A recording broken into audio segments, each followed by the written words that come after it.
খরা মৌসুমেও গতকাল থেকে তিস্তা নদীর পানি বাড়তে শুরু করেছে। এদিকে তিস্তা নদীর পানির ন্যায্য হিসাব এবং তিস্তা নদীর মহাপরিকল্পনা বাস্তবায়নের দাবিতে আগামীকাল এবং আগামী পরশুদিন ১৭ ও ১৮ ফেব্রুয়ারি জাতীয়তাবাদী দল বিএনপির যে কেন্দ্রীয় শাখার অন্যতম নেতা এবং লালমনিরহাট জেলা বিএনপির সভাপতি আসাদুল হাবিব দুলুর নেতৃত্বে আগামীকাল এবং আগামী পরশুদিন লালমনিরহাট জেলার বিভিন্ন স্থানে বিভিন্ন ভেন্যুতে প্রায় কয়েক লক্ষ মানুষ যারা তিস্তা নদীর তীরবর্তী এবং লালমনিরহাট জেলার মানুষ একাত্মতা ঘোষণা করে যে তিস্তার মহাপরিকল্পনা বাস্তবায়ন এবং তিস্তা নদীর পানির ন্যায্য হিসাবের এই আন্দোলন সমাবেশ এবং অবস্থান কর্মসূচি কিন্তু পালন করতে যাচ্ছে।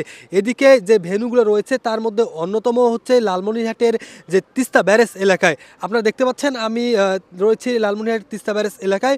গতকাল হুট করে কিন্তু তিস্তা নদীর পানি বাড়তে শুরু করেছে। এদিকে যারা স্থানীয় এবং বিএনপির নেতাকর্মী রয়েছে তারা মনে করছেন যে এটি হচ্ছে এই আন্দোলনকে এবং অবস্থান কর্মসূচিকে নষ্ট করার পায়তারা করছে ভারত সরকার। তবে তারা জানিয়েছেন যে ভারত সরকার যতই পায়তারা করুক বা যতই পানি ছেড়ে দেক, যে আন্দোলন শুরু করবে এবং আগামীকাল হতে যাচ্ছে যে অবস্থান কর্মসূচি, সেটি কোনো ধরনের বিঘ্ন ঘটার সুযোগ নেই। তারা এই কর্মসূচি পালন করবে।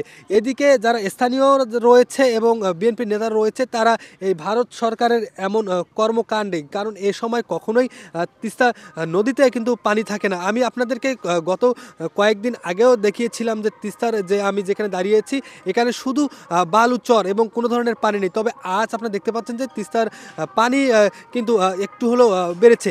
এদিকে আমরা তিস্তার যে পানি উন্নয়ন বোর্ডের কর্মকর্তা রয়েছে তাদের সঙ্গে কথা বলেছি। তিনি জানিয়েছেন যে ভারত থেকে পানি আসার কারণে কিন্তু এই পানি বাড়তে শুরু করেছে। ইতিমধ্যে ৬টি জলকপাট তারা খুলে দিয়েছে। মধ্যে আন্দোলন এবং কর্মসূচিতে অংশগ্রহণ করতে লালমনিরহাট জেলার বিভিন্ন উপজেলা থেকে যে তিস্তা ব্যারেজের ভেন্যু রয়েছে সেখানে নেতা এবং বিভিন্ন কর্মীরা কিন্তু উপস্থিত হতে শুরু করেছে। ইতিমধ্যে এই আন্দোলন এবং কর্মসূচিকে বাস্তবায়ন করার লক্ষ্যে এই যে ভেন্যু রয়েছে তিস্তা ব্যারেজ এলাকায়, এই তিস্তা ব্যারেজ এলাকায় বিভিন্ন লালমনিরহাটের বিভিন্ন উপজেলা থেকে মানুষজন আসতে শুরু করেছে। আমরা একটু তাদের সঙ্গে কথা বলবো। আসলে আপনি কোন উপজেলা থেকে এসেছেন এবং হুট করে এই তিস্তার পানি বাড়তে শুরু করেছে, এটা আপনি কিভাবে দেখছেন?